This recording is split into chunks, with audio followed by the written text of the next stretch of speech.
Welcome back to Counting Steps with Courtney. And today I wanted to get on here and do a video, kind of like a story time, I guess, kind of describing and explaining what and why, kind of, and how I had a hip disarticulation and now walk with a prosthetic leg. Well, trying to walk with a prosthetic leg. Um, I'm at 500 subscribers on YouTube and over 1,000 on TikTok for followers. And I thought it would be like a good time to kind of do like a video of it. I went live on TikTok and kind of told the story, but again, I don't know how many of those people got to watch, and I'm new to this whole like social media thing, so I don't even know how to like spread it across the other platforms. I couldn't even find the video after the live, so all things that I'm trying to get like used to, right? So I figured I would come on here and with you guys with so much support and love that I've gotten, and I just want to say thank you. I appreciate it so much. It's changed my perspective and how I'm going to go forward with my prosthetic leg, and it's really given me some kind of hope.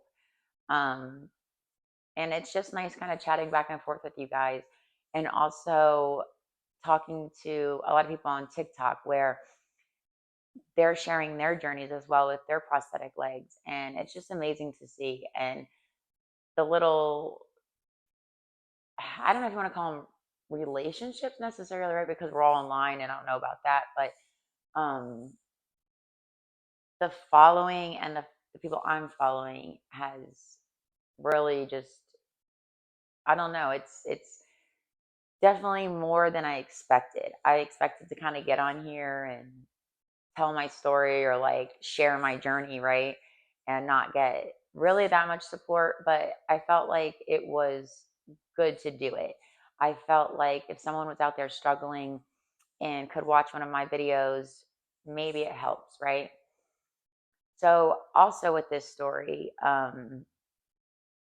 of going through my cancer diagnosis and kind of how we've got to where we got and the botched surgeries, um, I thought that sharing this story as well. Sorry, my dog jumped up there, distracted me for a minute. I thought with kind of sharing that story as well would maybe help someone, and there'll be a few reasons why throughout the story why I think it may be beneficial for people to hear, right? Just not curiosity, but maybe being able to help someone in some way, right? So, I guess we will go ahead and get started. And I'm going to give you like my version, right? Not like medical documents. It's going to be me telling the story to the best of my recollection and what I can remember through all these years, the processes, and try to kind of give you a timeline of events. Um, I thought about kind of like getting my medical records and kind of taking a look over so I could let you guys more know formally of the procedures. But if we're being honest, I don't know if I could read through my own medical records without it putting me in kind of like a depressed state, if we're being honest. I went back and forth with it in my head about should I do that? Shouldn't I do that? Would it be good for me just to read them? And right now, at this current time, I don't feel the need to. I feel like bringing up a lot of old wounds and the trauma and the absolute neglect of doctors or malpractice of doctors would just probably set off my whole being just enraged all over again, right? I came to a place in life where I question things and I'm upset about things. However, I accept these things. I wish I could go back, right? I wish there's numerous points in this story you'll hear me say, and if I could go back, or this is a decision I would have made if I would have known this. Um, so yeah, I just figured it would be better to tell it like this, I guess would be the thing. I'm a little nervous. I'm sorry. Um, I don't want to get emotional while telling the story, but I already feel myself getting emotional, right? Um, probably masked out with the laughs and the jokes. I it was a long journey. It's still a long journey, right? And so it's very emotional, and this is why I don't like to talk about it per se. Um, it's not something that like I talk about often. I kind of give people a gist, a rundown. Like someone asks what happened, I'll say, I had a botched surgery and I have bone cancer, and it wasn't the result of the cancer losing the leg; it was because of surgeries. Kind of like a very small version of what happened because I hate talking about it because it makes me upset, and I don't want to be like emotional to people, right? And um, I don't know. It's like someone asks you something, they don't want your response to be immediately tearing up and crying, right? So I just try to like keep it at that and hope they don't ask any more questions. Um, I think people's curiosity gets the best of them, unfortunately, and I feel like some people just we shouldn't ask questions to strangers, and I wish we could make this more of like a thing. Like, let's stop just like normalizing asking people that are different than us, what's wrong with you, or seeing them without a leg and being like, oh my God, what happened? Or I've seen some crazy things and heard some crazy things, and just, yeah, the fact that people will stare and then ask me or just stare at me in general um, has caused me so much anxiety that if I go to a restaurant, let's say, and I'm with someone, I make that person walk in front of me. That way, no one's staring at me coming in the door first. There's many different little things, which I won't really get into right this second, that I do because of reactions, or I don't know really how to say it. I guess like me coming into a store by myself would give me anxiety a lot. I'm getting better now, but like because people would just always want to stare and ask, and if I wasn't with somebody, it would just kind of like upset me. So I got to a point where I would pull into the store, and then I would sit in my car and literally not get out of my car. Like I would be sitting there for like 45 minutes, an hour, contemplating, I'll just go back home. I'll just do this later. I'm just going to do this tomorrow. Um, I used to get myself like so worked up that I couldn't even go into the store. Now, off this mic, I'm sorry. Now I am not like that as much. I still am cautious or conscious of different things and environments, but as far as like going to my local grocery store where I'm at all the time, it doesn't bother me anymore. Or going into like the Walmart or whatever it may be, it doesn't bother me as much anymore. So yeah, it's been a long road, but I'm gonna stop yapping now and I will get into what happened. So I'm going to take us back to, let's say, my childhood, right? So that way we can kind of make sense of where this starts. So growing up, my dad and mom divorced when I was 11. And so I was just uh, a dad in the household, right? And my dad was very much sports, hard ass, and um, his way or no way, right? So I played soccer growing up, but my dad wanted me to always play basketball because I'm 5'7" and he loves basketball.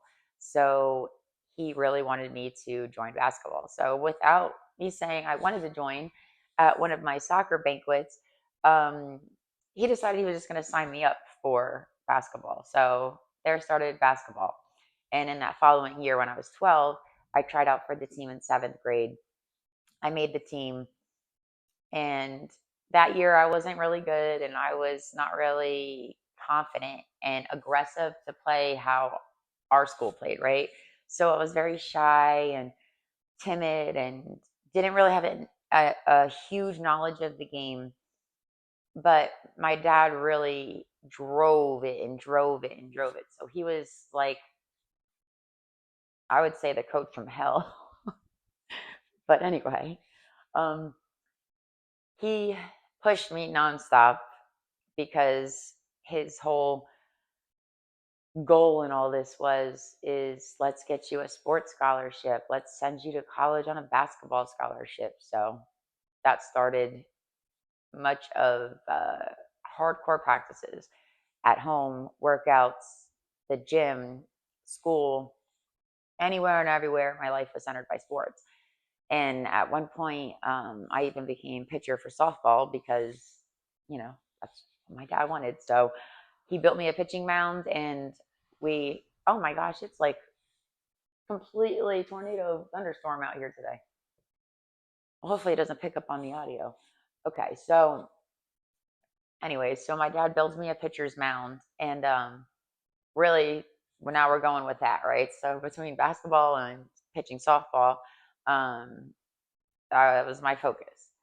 So through my eighth grade year, I really dominated in basketball, but with that, I became more of an aggressive player, I guess you would say, like diving on the floor for the ball or just coming in contact and um, really trying to stand out. And I had a coach at the time that was wonderful.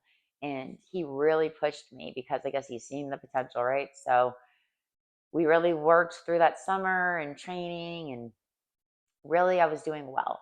So eighth grade passes, and I'm on a starting position, and everything is going great.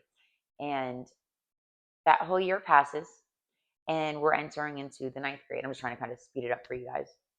So we enter into the ninth grade. And that is actually the first year I pitched softball, so my ninth grade year. So I was playing basketball and playing softball, very active, in shape, healthy, everything's fine.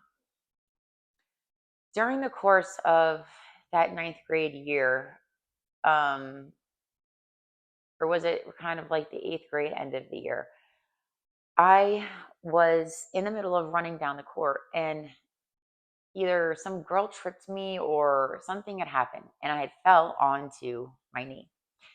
It hurt, but of course, my dad was that crazy dad and screaming at me to get up and shake it off. Now, this is to a point where I was actually on the ground, and my coach and the trainer came out to check me, and I was actually in pain, but knew kind of the punishment if I didn't get up and play the game. So from my dad, that was going to be waiting to bring me home, right? I won't touch too much into much of that right now, but let's just say you are going to get back up and play. So I get back up, I play on it, I'm in pain, and progressively through these months, I had a trampoline in the back, and we didn't know this at the time, but they say that trampolines are very bad for your knees and they're not really good for your joints. But at the time, all the craze was a trampoline and working out on a trampoline. So my dad encouraged the trampoline. And so all my friends would come over, and we'd have like hangouts and jump on the trampoline and do all this stuff. And I was jumping on the trampoline all the time. But what kept happening is that my ankle would twist, or I would just like have instant pains in my ankle. And my dad started with it. It's your fault. You're not training hard enough, and you're not working out hard enough. And okay, I'm going to get you an ankle brace, and we're going to work out more. Okay. We get an ankle brace. I continue to work out with no improvement. When I'm not even wearing the ankle brace, it's rolling on me, the ankle. And come to find out later in this whole mess, your body. Oh my, did you guys hear that thunder? It's so loud. It's really storming here. Jeez. So, anyway, so come to find out that well, spoiler alert, uh, I ended up being diagnosed with cancer. And come to find out that your body will injure itself on the side. It's trying to draw attention to that area. It's making the area, that side, weak. And then in turn, your body is trying to get attention drawn to it so it can be treated. So we didn't know clearly any of this.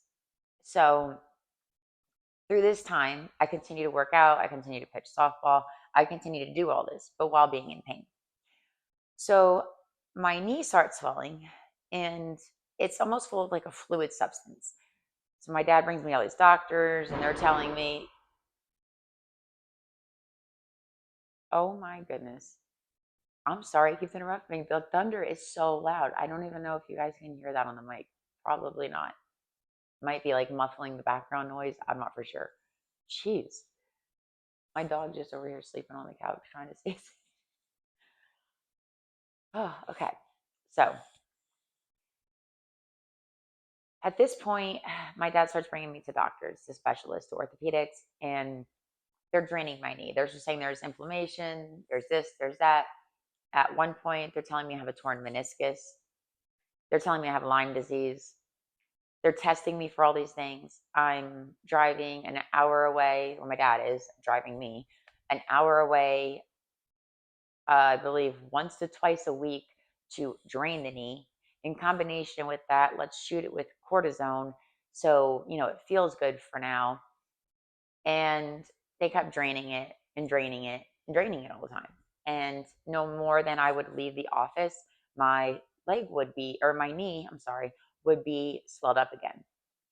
So at this point, they say they want to do a biopsy. And the pain I was experiencing was in my inner left leg in the tibia area, in the knee area, like specifically the knee area where I was experiencing pain.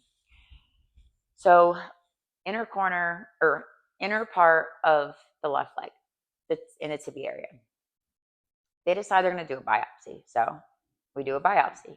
I wake up, and here's just the first step to the malpractice and absolutely disgusting work of doctors who just all moral and ethics goes out the window. The biopsy was done on the wrong side of my leg. I woke up and my leg was bothering me on like the outer side of the leg. And I'm like, what is going on here? So, for whatever reason, I decide I'm going to unbandage it to look at it. And when I do, I'm like, wasn't the plan to biopsy from the left side? And never really got an answer as to why. That'll be a theme here going through and going back so far. That's in the beginning. I can't even really remember what resulted out of that. Uh, just wrong surgery. So go through my ninth grade year. I'm playing sports, and I'm increasingly getting increasingly more in pain. And at this time, I'm going to the doctors. They decide to prescribe me pain medication at 14. And at 14 years old, instead of just fixing the problem or doing your damn job, frankly, they decided that, well, we'll just give her pain pills. And so from there on out, and I mean from there on out till 4 years ago. Oh, 5 years ago. Yes, it would be 5 years now. So from the time I was 14, 15, 14, because I was in ninth grade. So 14 to I am 37 now, so 32. So from 14 to 32, that would be the running pattern or theme of every doctor I ever went to. Are you scared? You can come in. You want? Yeah, you could come in. He got scared. So that becomes the new normal now for a 14-year-old, I guess, because when you can't figure out what's wrong with her, we'll just prescribe pain pills and get her lifelong addiction to that. Which why I say 5 years is I had enough, and I'll get into it further, but I stopped with the pain pills. 5 years ago, I wasn't. I was done feeling like not myself, just done, and I'll get to kind of that in the story. So through this time, I'm continuing to go to specialists who basically tell me there's nothing wrong with me. Tested for Lyme disease, that wasn't it. Didn't have a torn meniscus. there was just nothing wrong that they could tell, right? And to give a little, I guess, would it be context or background so you can understand what I'm about to go with next? Um, you won't hear me talk about my mother often in this video, and that's just because we don't have a good relationship. And she left when I was 11, and from there on out, it's not been good. Um, she's a manipulative person and lies a lot. So my dad had been married to her, through these years before the divorce, and had experienced all these lies, storytelling, cheating, so on and so forth. So my dad started to think that I was actually making up the symptoms because, oh yeah, my mother also liked to lie about medical problems. I think that woman spent more time at the doctor on more medications for something that was never wrong with her. It was always something. She was just this type of way, right? She's always the victim, always this. So my dad thought that I had developed kind of those traits and started lying about not feeling good, which me and my father already have a rocky relationship because of, I mean, you've probably got a gist of how the control and how he truly is. And I think as we get older as adults, we don't have to tolerate that, right? But I don't know how you couldn't tell with my leg is swelled up constantly. I have two children. I don't think I would do the same thing. Um, it is what it is. So he started accusing me of lying. And now I'm 15 years old, probably 14 to 15. And we're fighting nonstop. And I'm trying to tell him, like, Dad, I don't feel good. I'm telling you there's something wrong. I'm telling you. No, no, no. So then I started thinking, like, what? Am I crazy? But quickly come to realize, like, no, you're not. Like, what's going on with your body? But I was very young. So I couldn't really process everything and have, like, kind of a voice for myself. So I just, like, didn't say much besides, like, Dad, I'm not faking it. There's something wrong. We progress. And of course, he's control freak about the sports, and I continue playing. My 10th grade year rolls around and I'm 15. I am my second week in to 10th grade when I get a call from a oncology specialist that finally my dad was like, all right, let's try this one hospital. We went, she seen me, she wanted to do a biopsy, and she then discovered that there was, I'm sorry, like, so she then discovered that I had osteogenic sarcoma, which was a bone cancer. It was rare in my age and also my gender. I can't remember the exact ages, but I believe it wasn't even prevalent in girls. Like, it was like from 9 to 11 and males from like 13 to 15. So it was more prevalent in males, and my age was off. So that was a shocker. It's not genetic. It's nothing that is passed down. It's just a rare cancer. So I find out I have this cancer, and well, we had the biopsy done, so we're waiting for the results. And I find out I have this cancer, and of course, immediately, will sound petty and vain, but I grew up with a father also autism that was very concerned with looks, appearance. So my hair was like down in my middle of my back, and it was beautiful. And I guess I was always kind of put on this pedestal, even though my dad was the way he was. He would boost you up real good, but he was real good about knocking you down too. Um, so in turn, it kind of made me vain, I guess, at that age as well. And I guess what other young girl wouldn't be upset about her hair? So the first question I asked after being told this is, am I going to lose my hair? And the oncologist just said that some people don't, and maybe you won't, honey. And I was like, yeah, because the course of treatment was chemotherapy.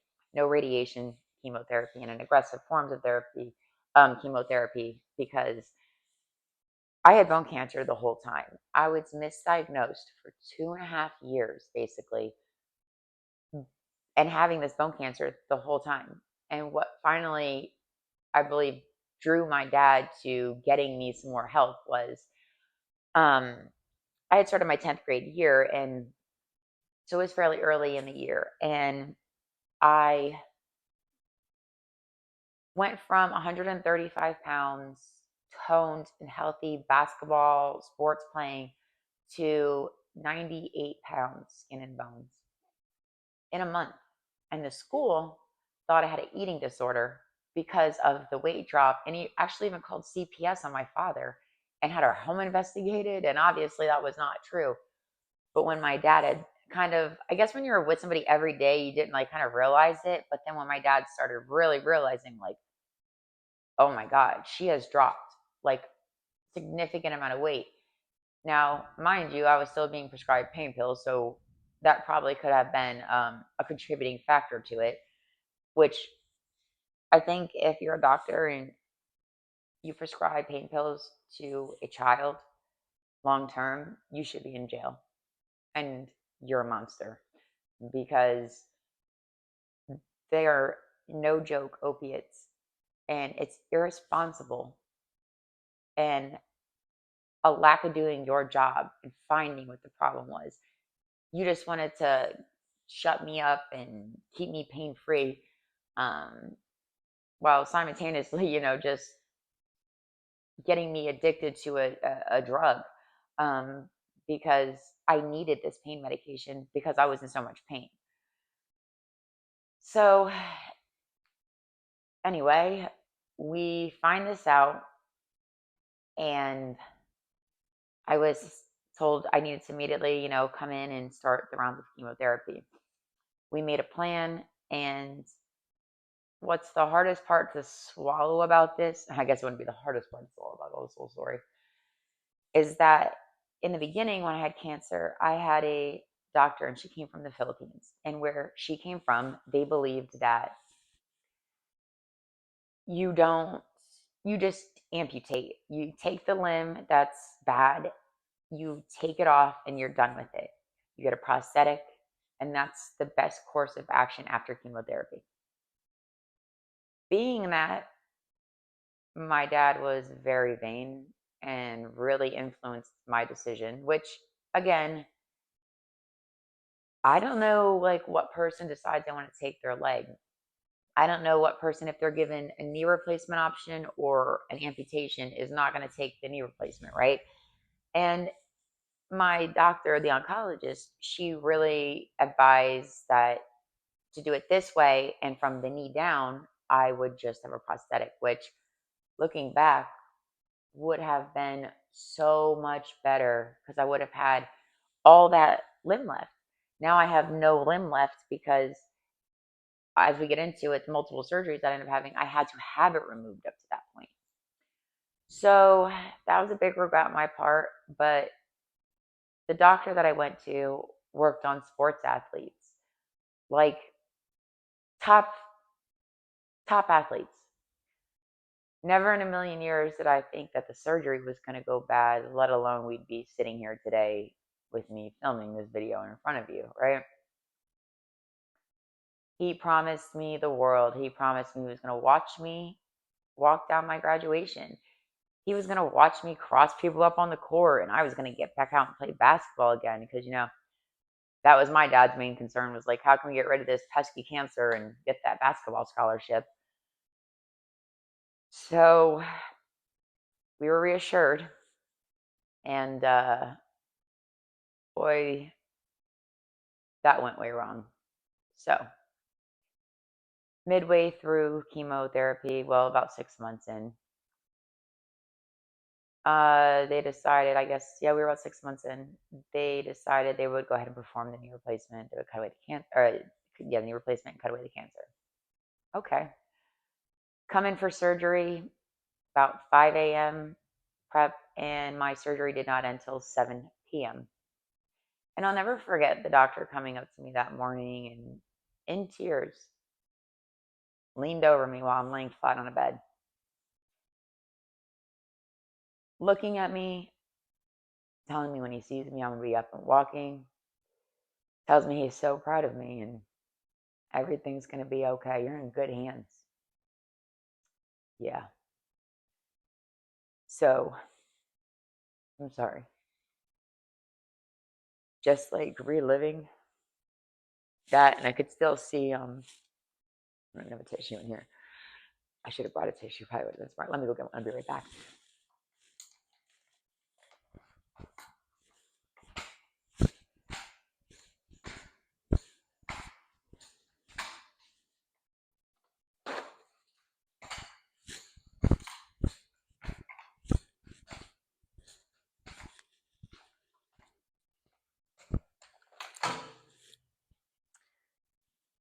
Oh, all right, guys.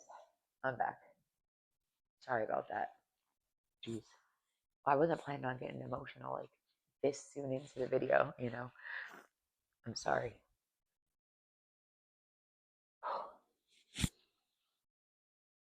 I got a paper towel, no tissue either. So,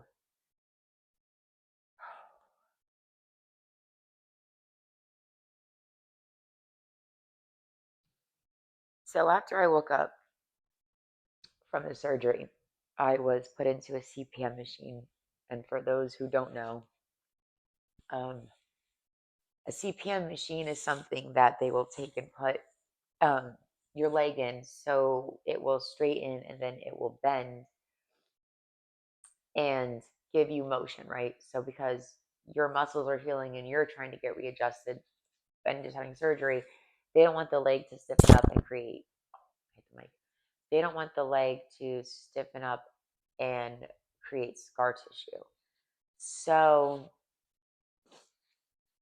um, I woke up and what I immediately noticed is that when it was bending in the machine, it was turning inwards. And I thought it was strange. But again, you don't really know what to think.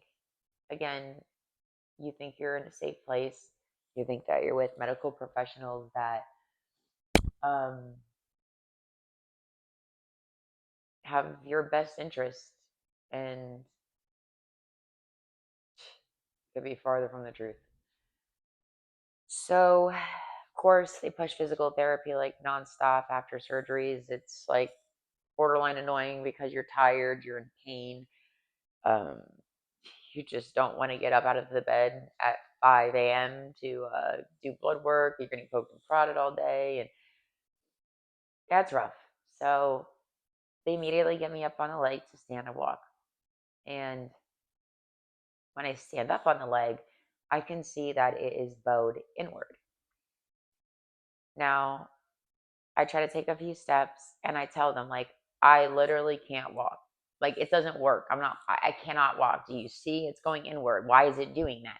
Oh, it's because your muscles are weak. You got to strengthen them. It'll pull it back in. So it bothered me, I guess. And at 15, yeah, I didn't really speak up, and I wish I would have been smarter. I wish phones would have been more prevalent back then, where I would have thought to record this when I asked, or wish I would have just been smarter or not a kid, if we're being honest. Um, he came into my hospital room, the doctor who performed the surgery, the orthopedic. And when he did, I asked him about the leg, and I said, "Hey, this looks bowed in. Is that normal or what?" And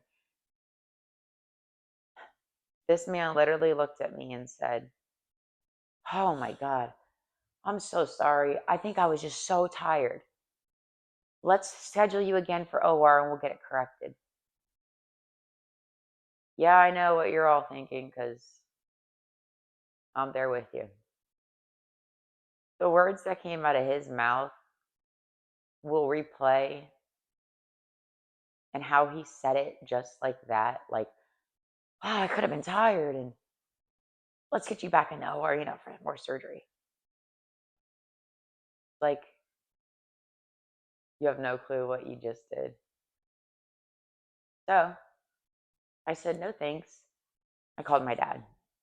And of course, my dad did come. He we didn't do another surgery. I at this point was going for my treatments, and my dad opted to see a different orthopedic. So we decided we're going to a different one. We get to that one. And after I get to this doctor, it's going to be the craziest story. Like, you guys probably aren't even going to believe me, because I can't even believe it to this day that there's just doctors out here and so freely to admit things, and just like, what are you going to do about it? So I go to the next doctor, and he measures my leg, and he tells me that the leg is too long, and he will help fix it. However, oh, well, here's the other problem. The doctor that did the surgery, he cut every muscle flap, skin, and was supposed to put a mesh like thing, but hacked at it so bad, just never put the mesh, never did nothing. Cut my muscle in half pretty much. And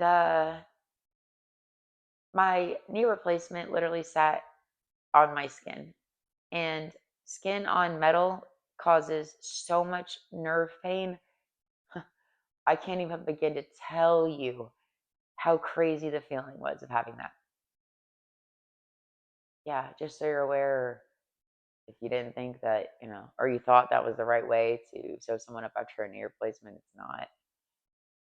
So he wanted to, the new doctor, I'm sorry, I get so annoyed. Like, I'll go through probably a million emotions. I'll probably cry, I'll be laughing, I'll be angry, because I cannot believe that I have ran across these individuals, these doctors in life, that just have no regard for anything.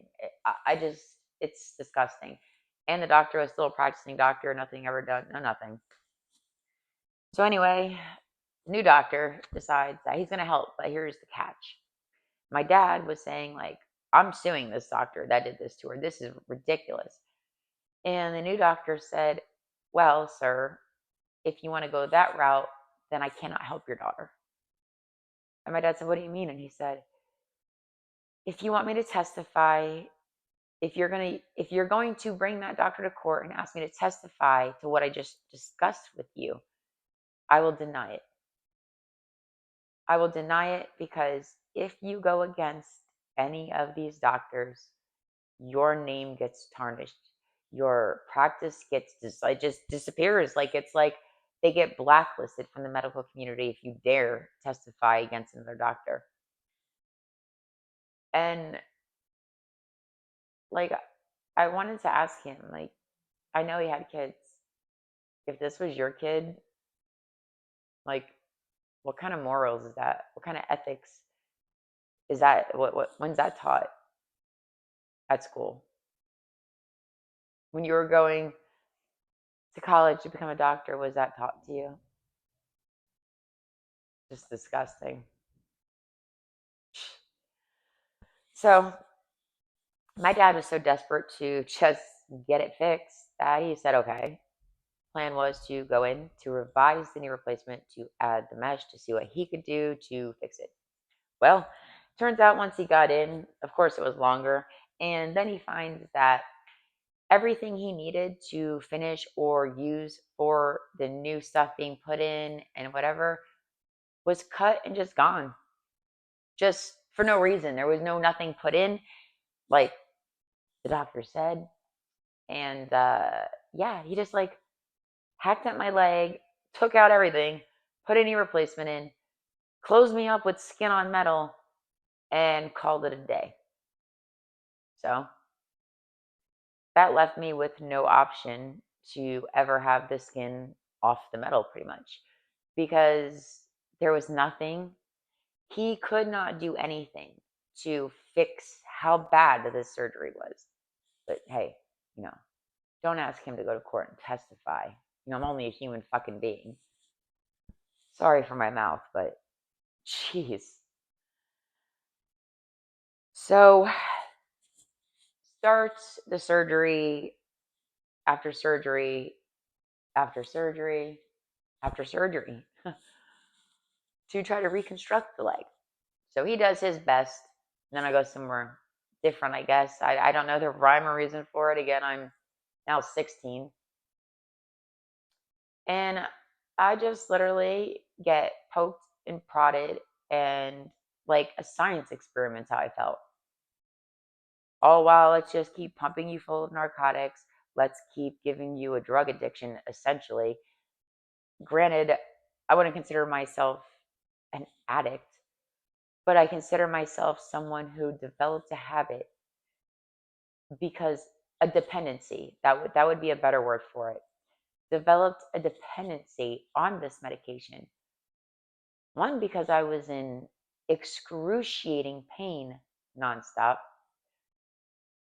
And two, because it's extremely addictive. And if you keep prescribing somebody something from the age they're 14 moving on, they're going to develop a dependency on those. But, what did it matter? Just keep pumping me full whatever you want. So, after all this, I'll kind of speed up through it because it would be a lot for me to go through like every revised surgery when really every revision was the same result. Finally, we get to the last revision. And now I've just lost like most of my fibia. Is that the top part, the top bone? The top portion of my leg of bone.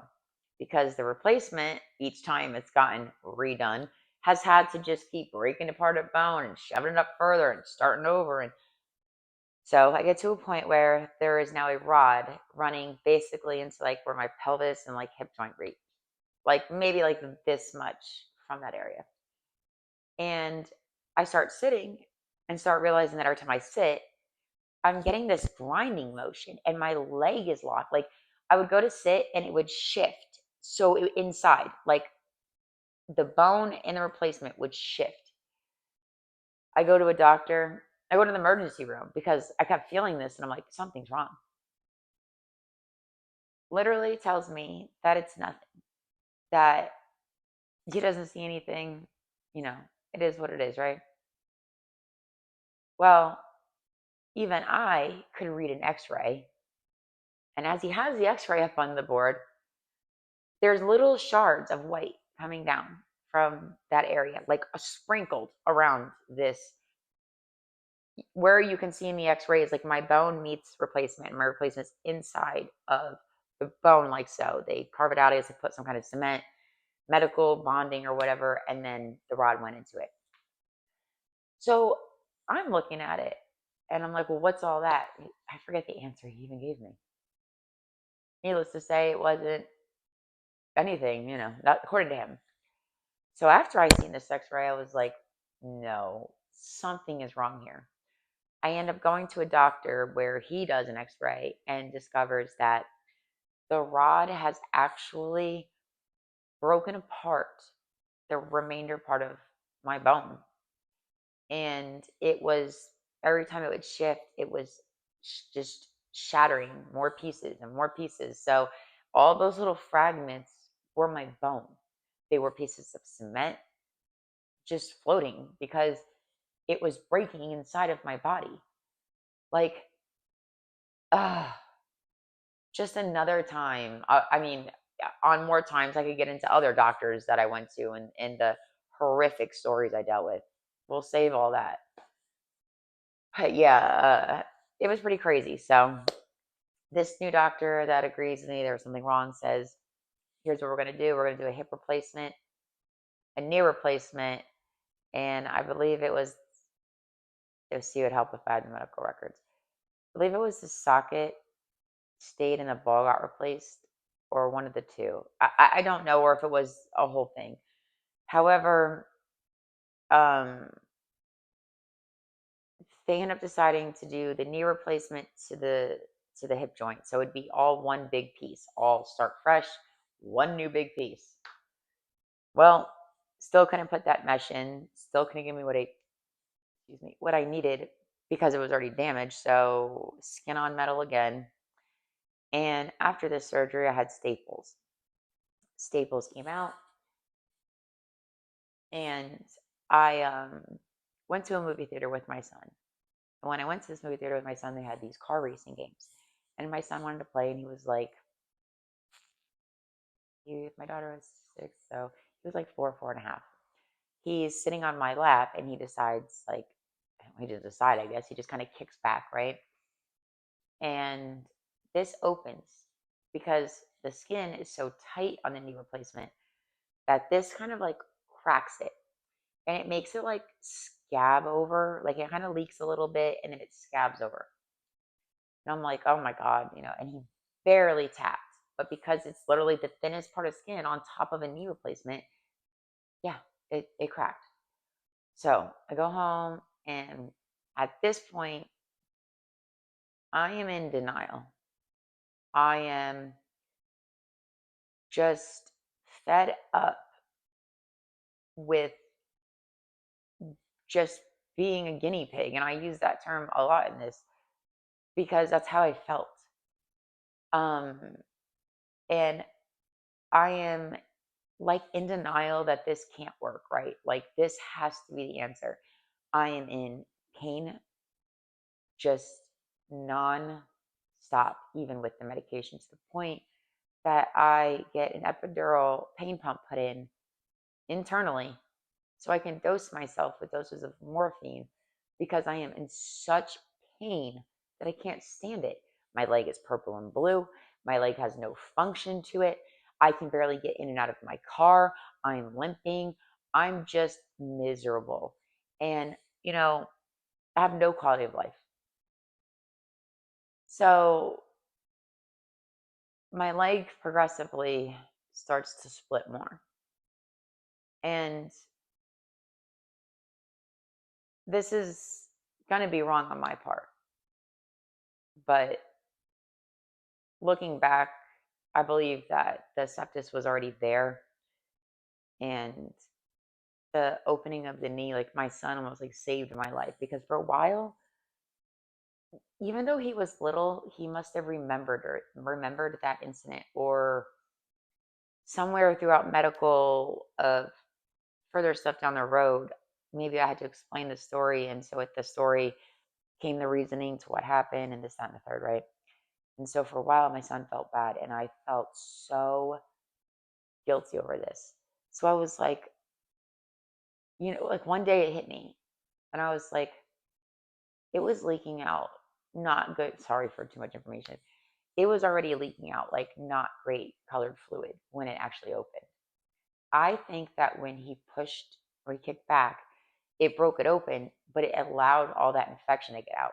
Because at one point, I find out it's an infection because my leg ends up splitting open so bad that you can see my knee replacement numbers on the metal. And at the time, I was with the kid's father.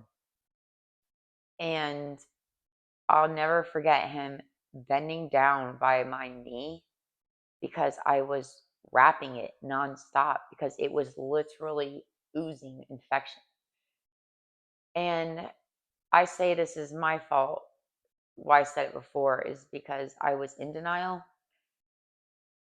and I couldn't see how bad. Now, it was bad, and I can see that now, and I know by seeing the knee replacement numbers and like the model number of the knee replacement, something wrong.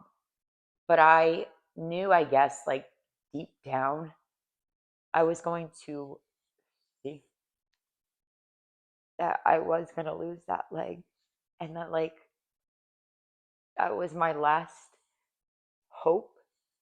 So I felt defeated, and I wasn't going to feel like that, right? So I decided I was just going to be in denial, and like magically this horrific opening is just going to close, right? I just couldn't face the fact that after all these years and everything that I had been through, I was going to lose my leg. I'm so sorry. So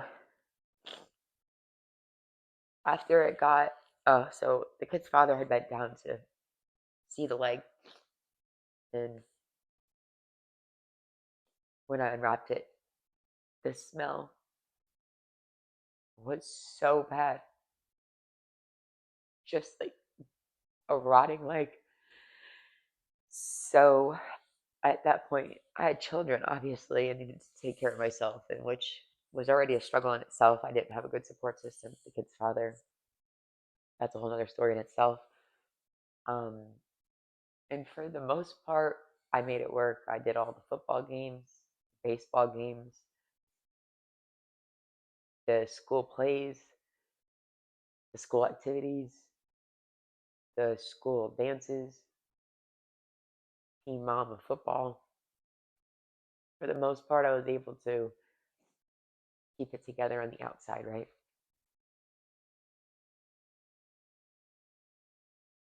So when I went to the doctor and they seen how bad it had gotten, they tested me and I had sepsis.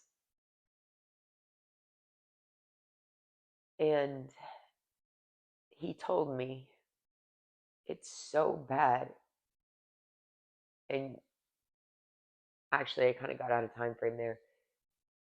So this had went on for like a good month, 2 months, could be even longer.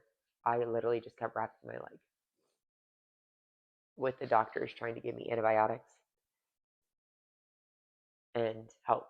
So I had sepsis, go back to the doctor, and he tells me, um, you've been dealing with this for months. You're going to die. He's like, I've never seen someone live with sepsis as long as you have. You're going to die. You're playing with fire, like with your life. And it didn't hit me then either. I was like, well, if I haven't died yet, I think I even said that to him. I said, well, if I haven't died yet, figure it out.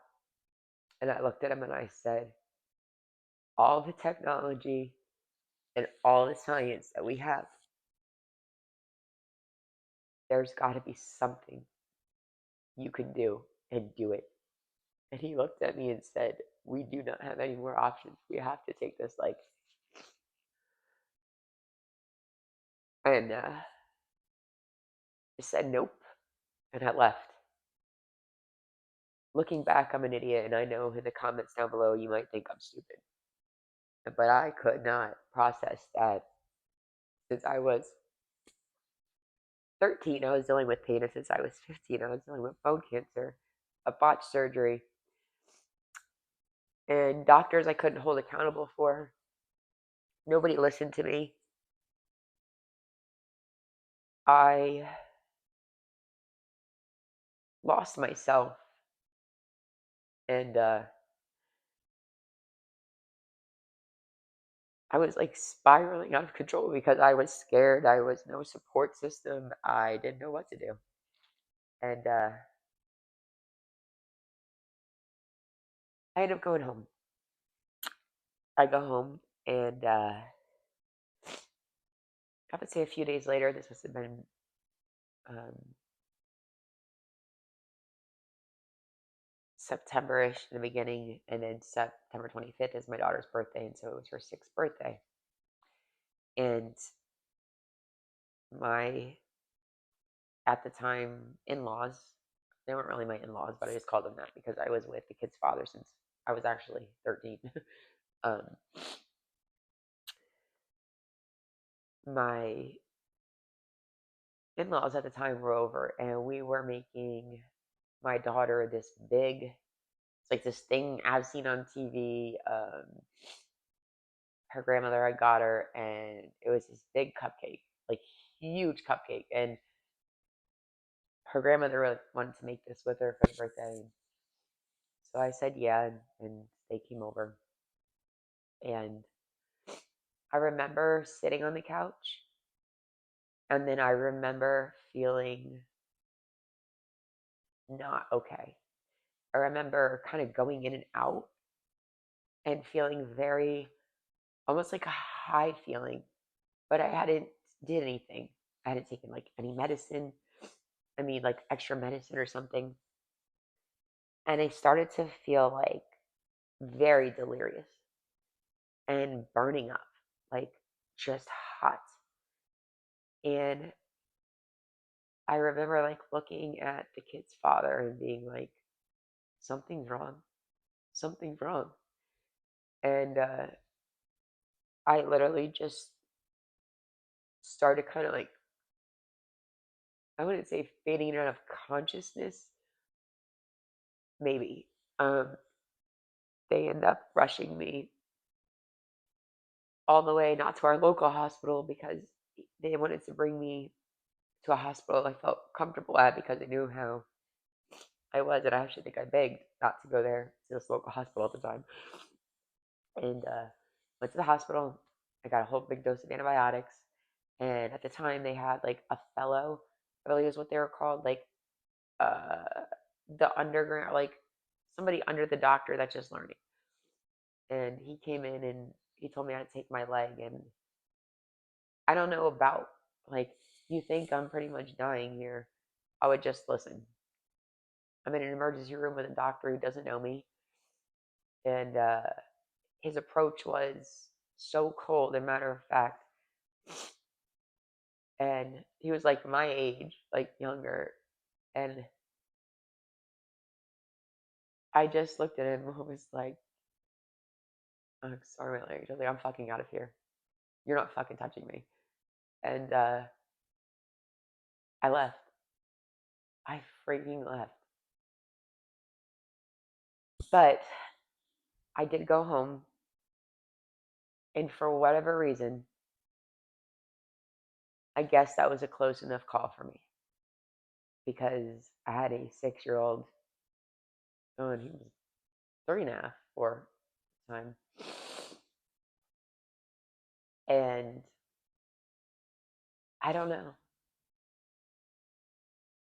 I was at a point where I wanted to unalive myself.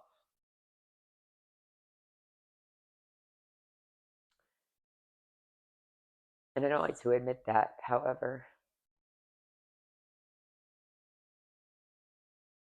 that was one option I ran through my brain that day. I got home from the hospital. And my biggest fear was,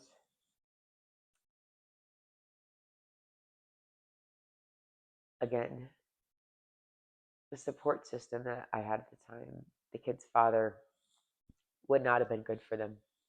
And I couldn't see, I was kind of like the protector at the time of them. So I couldn't see leaving my kids, number one,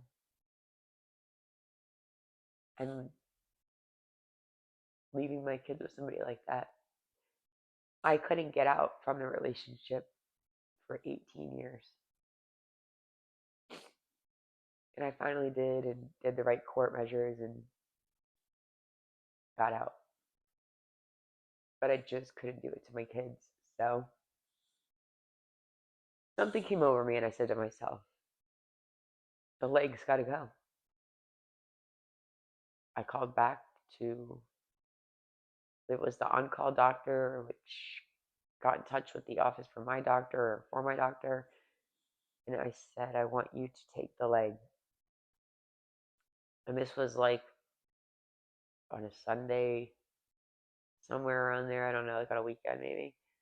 And I said, if you don't do it, like as soon as Monday comes, I'm not going to do it. I said, if you don't promise me that I can just come in Monday and get this off, I'm not doing it. And he said, I can't get you in Monday because I am booked in the OR. How about you come see me? We schedule for Wednesday. Can you make it that long?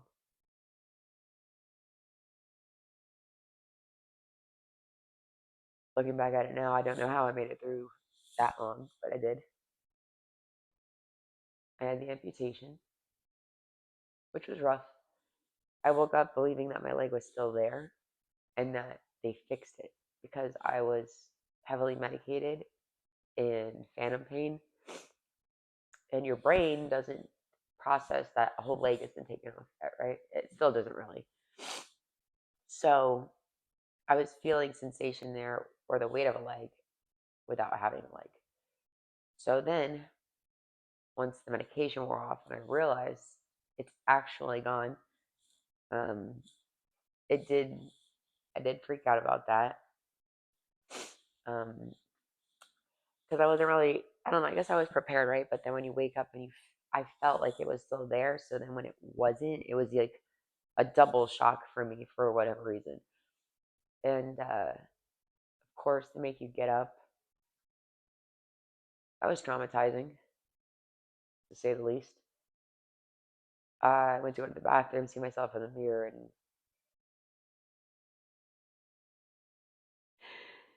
um, yeah, probably one of the hardest moments was the getting up and looking at myself in the mirror. So from then on out, I asked for the bathroom mirror to be covered because every time I went to the bathroom, I didn't want to look at myself. So that was hard. I still have that, like not mirrors, but like walking into stores, there's like surveillance and the camera will play, and like seeing myself on the camera kind of throws me off. Since I've started doing YouTube and social media, though, that has kind of helped with that. I guess because I have to edit my videos and I'm watching myself back, so I don't know. It's something about it has helped, and I think a lot of the support from you guys has helped as well. So yeah. So yeah. After all that, I carried on. Would be, I guess, the best way to put it, and never was able to get a prosthetic. At the time, the relationship I was in was not great, and I kind of reference it here and there on the story, and I don't want to get into the whole story about this, but through those years, um, let's just say I wasn't able to do the therapy or the prosthetic like that thing that I needed to do. Now, after all of that, and the leg being gone, I was still dependent on pain medication. And for,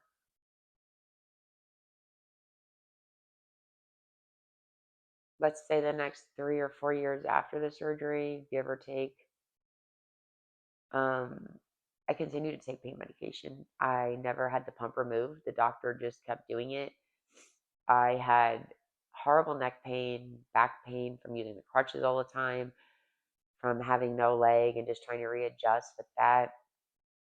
And I believed I really needed this medicine. Like, I suffer from migraines.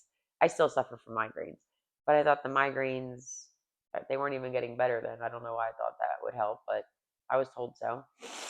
Now I just take Excedrin and it does wonders, and I'm not addicted to it. Well, I need my Excedrin, but it's because I suffer with headaches pretty much daily. Well, I do suffer with headaches daily, not migraines daily, but migraines often. So I have a lot of light sensitivity.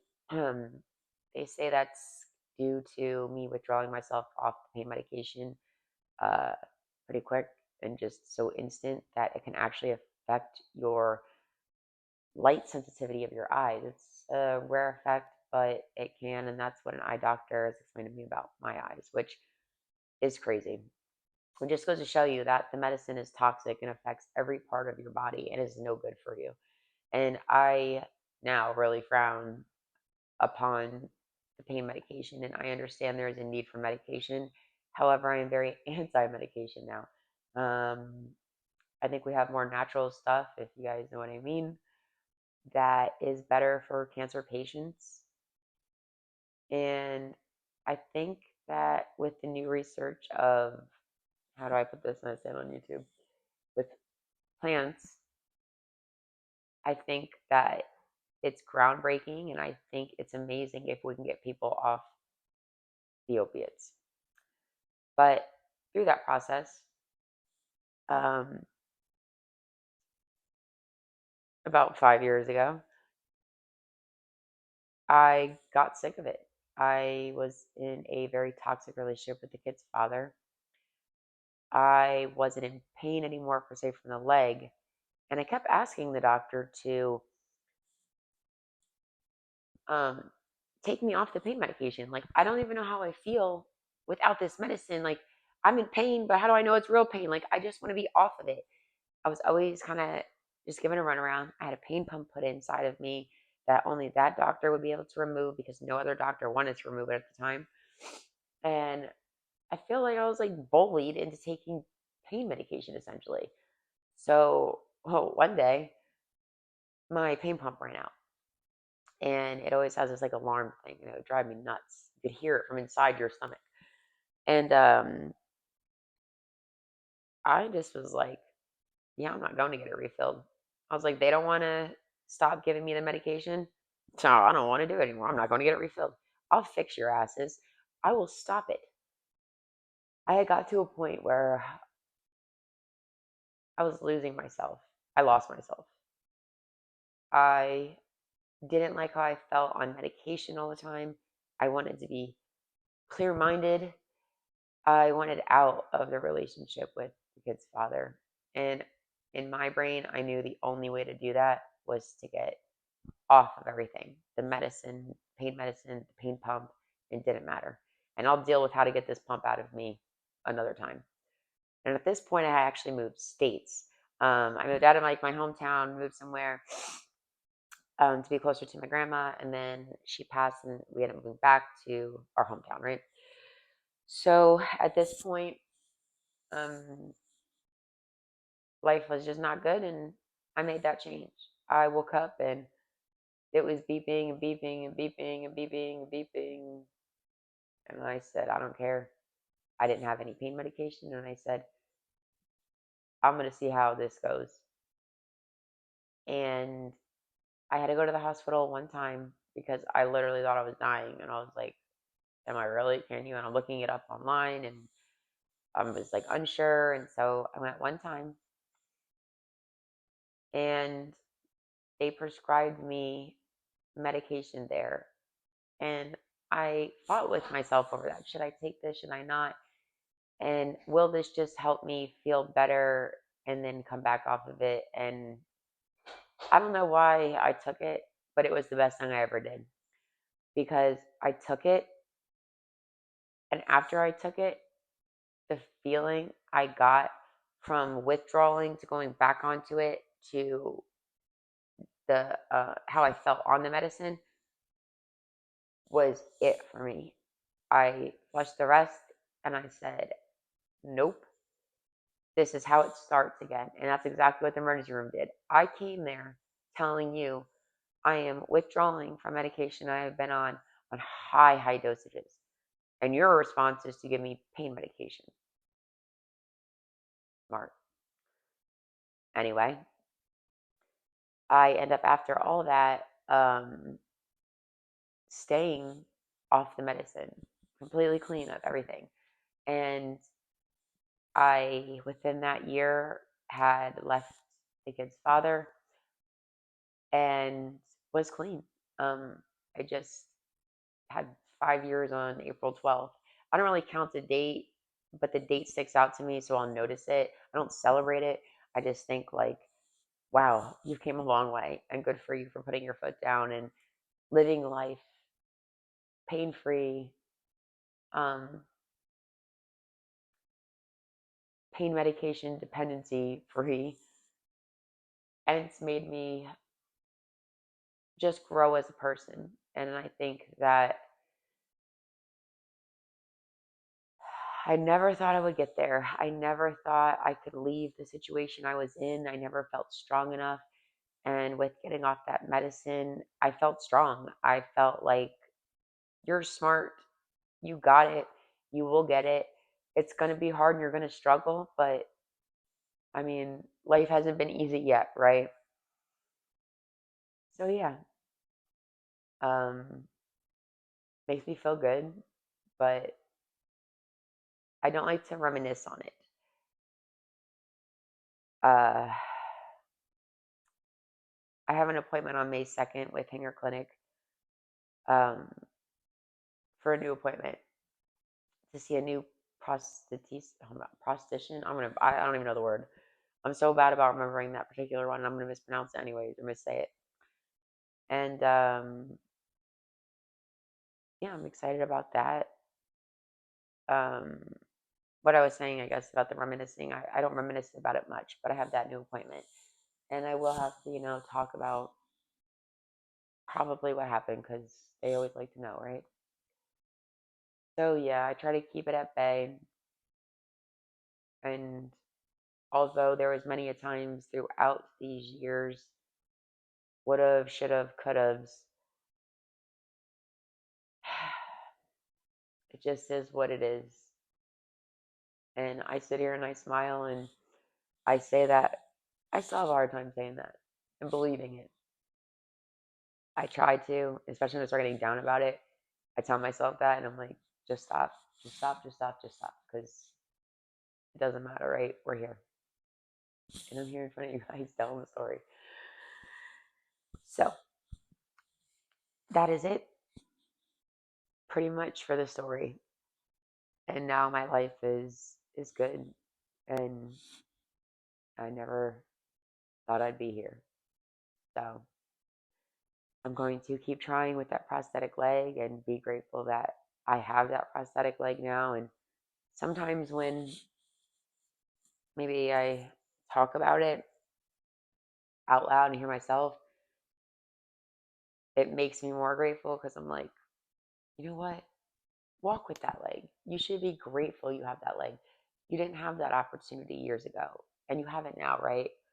So take advantage of that opportunity, embrace that opportunity, and make that like your new normal.